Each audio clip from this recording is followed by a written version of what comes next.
అందరికీ నమస్కారం. నేను మీ గంటి ఉష. నా మిత్రులకి, శ్రేయోభిలాషులకి, సబ్స్క్రైబర్స్కి, అలాగే నా వీడియోస్ చూసి మంచి మంచి కామెంట్స్ తోటి ప్రోత్సహిస్తున్నటువంటి అభిమానులందరికీ కూడా కృతజ్ఞతలు, శుభాభినందనలు. ఈరోజు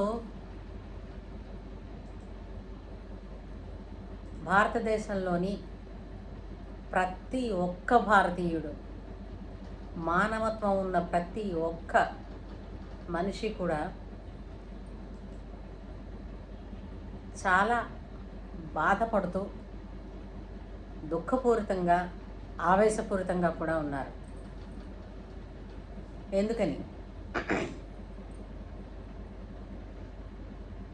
ఎందుకని అనంటే ఏప్రిల్ 22వ తారీఖు అంటే మొన్నన సరిగ్గా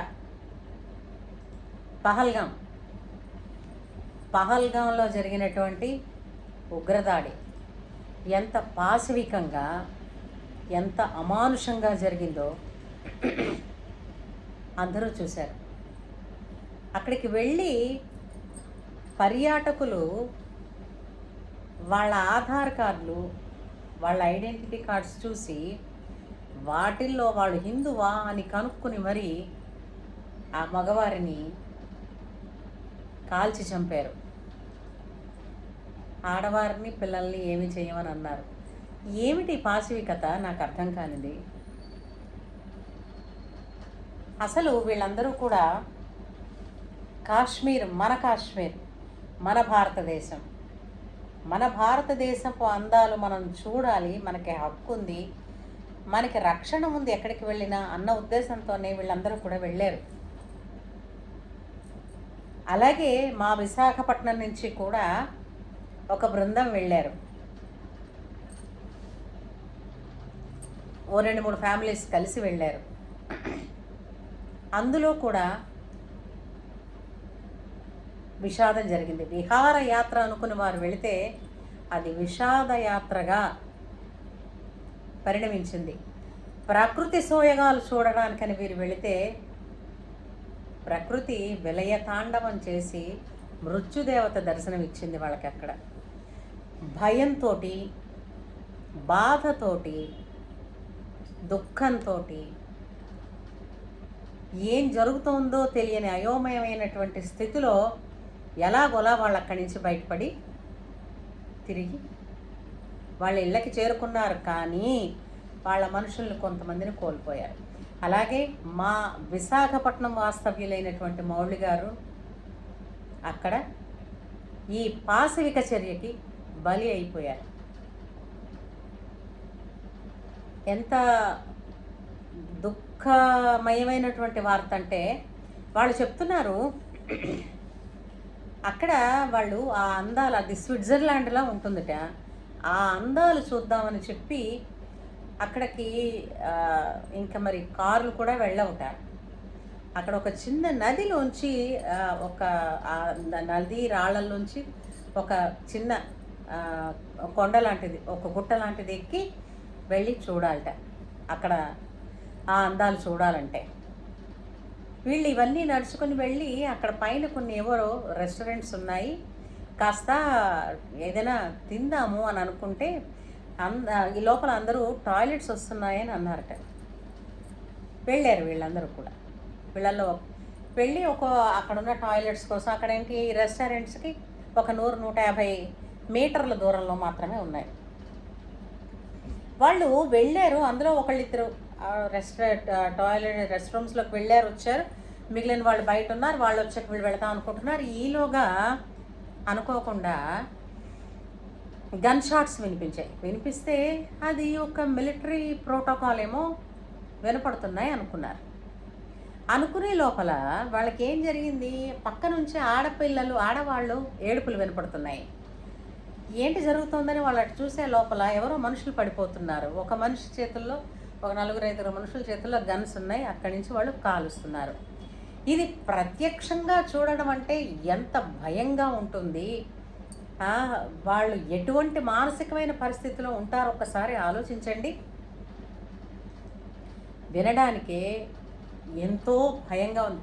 వాళ్ళు ఈ రోజున ఇక్కడికి వచ్చి కనిపించారు కాబట్టి వాళ్ళు అడిగితే వాళ్ళు మనం అడిగితే వాళ్ళు మాట్లాడుతున్నారు, చెప్తున్నారు, మనం వింటున్నాం. కానీ అది వర్ణించ తరం కాదు ఆ విషయాలు.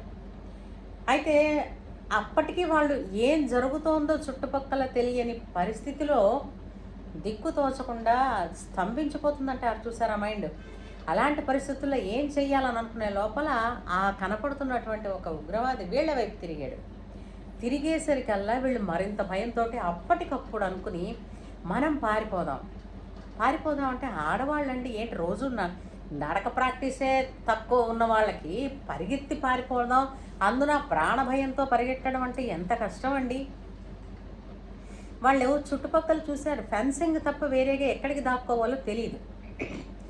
ఆ ఫెన్సింగ్కి ఒక చిన్న ఇది ఉంటే, మార్గంలాగా ఉంటే దానిలోంచే వంగుని కష్టపడి వీళ్ళందరూ దాటారు.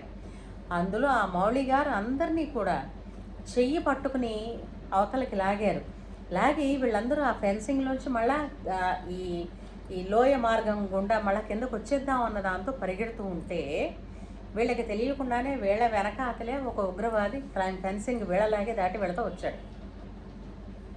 ఆ వచ్చిన వాడు వీళ్ళేంటి అందరూ వచ్చేసాం కదా అనుకుని చూసేసరికి ఎదురు పడిపోయాడు. ఎదురు పడిపోగానే వీళ్ళందరూ ఏం చేశారు, కనిపించిన చెట్టు పక్కన దాక్కున్నారు. అందులో మాతో మాట్లాడిన ఆవిడ వాళ్ళ హస్బెండ్ చెయ్యి పట్టుకుని విడిచిపెట్టలేదు. ఆమె ఓ పక్కన అంటోంది, పరిగెడదాం పదండి కిందకి వెళ్ళిపోదామంటే నేను పరిగెత్తలేను, నన్ను వదిలేయండి అంటోంది. ఎలా వదిలేస్తారండి ఎవరైనా? భార్యాభర్తలు ఇద్దరు వీళ్ళు చేయి పట్టుకుని నిల్చున్నారట. మౌళి గారు అవతల చుట్టుపక్కన ఉన్నారని వీళ్ళు అనుకున్నారు. అతని భార్య కూడా ఆ దగ్గరే ఎక్కడో దాక్కున్నారు. ఈ మౌళి గారిని ఈ తీవ్రవాది కాల్చివేసేయడం, అతను అక్కడే మృతి చెందడం జరిగింది. కాకపోతే అది అతని భార్యకి కూడా తెలియదు. ఇతను దాక్కోవడానికి పడుకున్నారేమో అని అనుకుని ఆయన దిగుతారులేండి, ఆయనకేం పర్వాలేదు, మనం దిగిపోదాం రండి అని చెప్పి ఆవిడ వీళ్ళందరినీ కూడా అటువంటి పరిస్థితుల్లో వీళ్ళందరినీ మిగిలిన వాళ్ళందరినీ ఒకరికొకరు మాట సాయంగా చేయి సాయం ఇచ్చుకుని కిందకి దిగిపోయి బతుకు జీవుడామంటూ వచ్చారు. ఆ తర్వాత అతను వచ్చేస్తారని వాళ్ళు ఉంటున్నటువంటి హోటల్ రూమ్లో కూర్చొని చూశారు, కానీ ఆ మనిషి రాలేదు. ఆఖరికి వాళ్ళందరూ వచ్చేసారు ఈ ఊరు. ఆ మనిషిని అంటే ఈ విహారయాత్రకని వెళితే విషాదయాత్రగా ముగియడం ఎంతో బాధాకరంగా ఉంది. ఆ వ్యక్తి మా విశాఖపట్నం వాస్తవ్యులు అవడం మాకు ఇంకా బాధగా ఉంది. కానీ ఇటువంటి ఉదంతం ఎక్కడో సినిమాల్లో చూస్తేనే మనం చాలాసేపు హడలిపోతామే, అలాంటిది కంటి ముందు ప్రత్యక్షంగా జరిగితే ఎలా ఉంటుంది? ఇప్పుడు ఇందులో కొన్ని ఫ్యాక్ట్స్ మనం మాట్లాడుకోవాలండి. ఏంటంటే ఇది ఏ ఉగ్రవాద సంస్థ చేసిందో వాళ్ళంతటా వాళ్ళు బయటకు చెప్పే ఉన్నారనుకోండి. అయితే ఆ ఉగ్రవాద సంస్థకి ఇప్పుడు వీళ్ళందరూ చెప్పిన మాట ఏంటంటే, వీళ్ళు వెళ్ళిన ప్రదేశం అంతా కూడా పోలీసులు ఎక్కడ పడితే అక్కడ సెక్యూరిటీ ఉన్నది.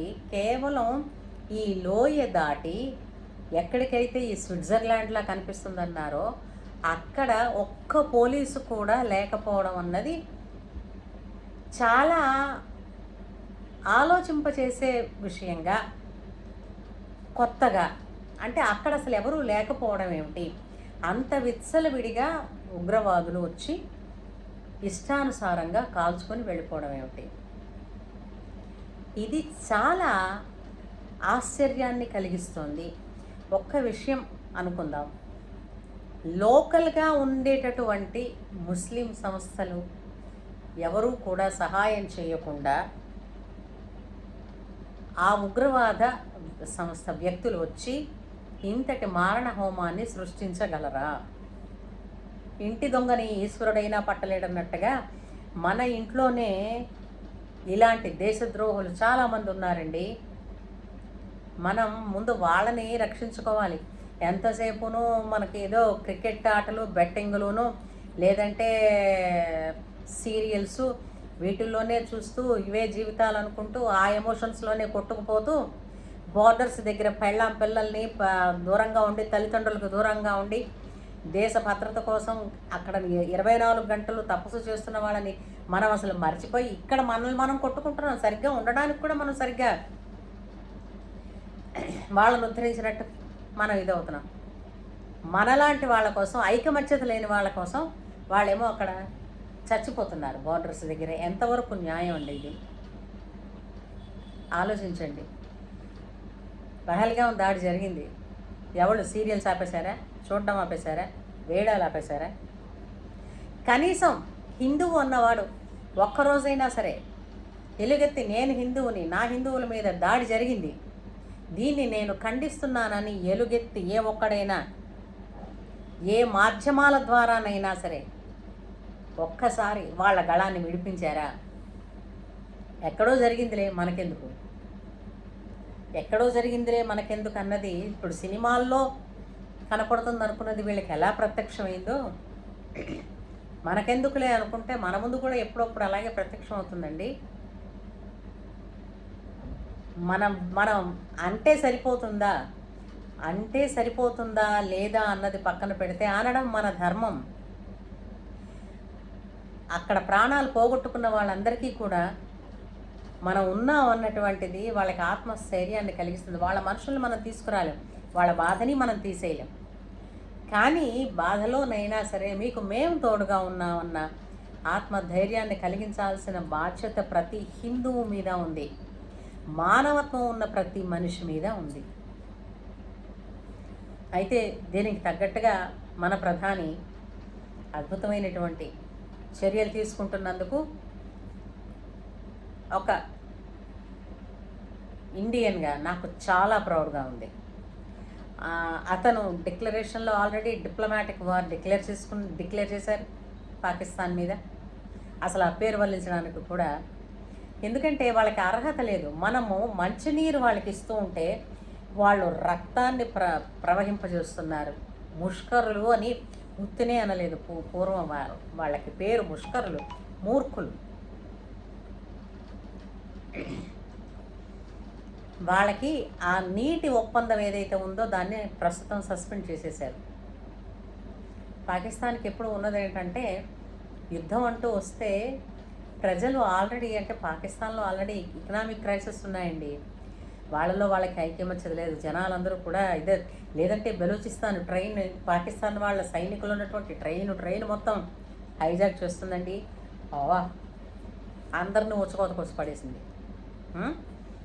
సో ఇప్పుడున్న ఆ ప్రెసిడెంట్ ఎవడో కానీ ఎంత చేతకాని వాడైతే మొత్తం వాళ్ళ సైన్యాన్ని పోయి ఒక ట్రైన్ మొత్తం హైజాక్ చేసి అందులో ఉన్నటువంటి వీళ్ళ సైన్యాన్ని చంపేయడం ఏమిటి చెప్పండి? దాని నుంచి తప్పించుకోవడానికి ప్రజల తాలూకు దృష్టిని మళ్లించడానికి ఇదిగో ఈ దాడికి పాల్పడ్డాడు. 2008లో ముంబైలో జరిగిన దాడుల కన్నా కూడా ఇది చాలా ఘోరమైన దాడి అని చెప్పి అందరూ అన్నారు. 28 మంది పూర్తిగా ఇందులో ప్రాణాలు పోగొట్టుకున్నవారు. అందులో 27 మంది మాత్రమే భారతీయులు, ఒక్కళ్ళు నేపాలీ వాళ్ళు ఉన్నారట. మోడీ గారు తీసుకున్నటువంటి నిర్ణయాలు చాలా అద్భుతంగా ఉన్నాయి. ఇంతే కాదు, మేము ఎటువంటి వాళ్ళకి ధీటుగా సమాధానం ఇస్తామో ప్రపంచమే చూస్తుందని చెప్పారు. అతనికి మనం మద్దతుగా ఉన్నాం. ఎందుకంటే ఈ రోజున తన పార్టీ అయిన వాడున్నా కాకపోయినా, తన మతం వాడైనా కాకపోయినా, తన ధర్మం ఉన్నవాడైనా కాకపోయినా అందరికీ కూడా అతను ప్రధానే. దేశంలో ఉన్నటువంటి 140 కోట్ల మందికి కూడా అతను ప్రధానే. కాబట్టి ఈ రోజున అతను మన దేశం కోసం పడుతున్న శ్రమకి కానీ చేసే పనికి కానీ తనతో మనం ఉన్నామని ఎలుగెత్తి చెప్పాల్సినటువంటి బాధ్యత మన అందరికీ ఉంది. ఏమంటారు? మీరు నిజంగా ట్రూ ఇండియన్ అయితే, నిజంగా మానవత్వం ఉన్నవాళ్ళైతే, హిందూ ధర్మాన్ని మీరు నమ్ముతున్న వాళ్ళైతే ప్రధానికి మనమందరం ఉన్నామని కింద కామెంట్ సెక్షన్లో మీ అమూల్యమైనటువంటి అభిప్రాయాన్ని తెలియజేయండి. జై హింద్.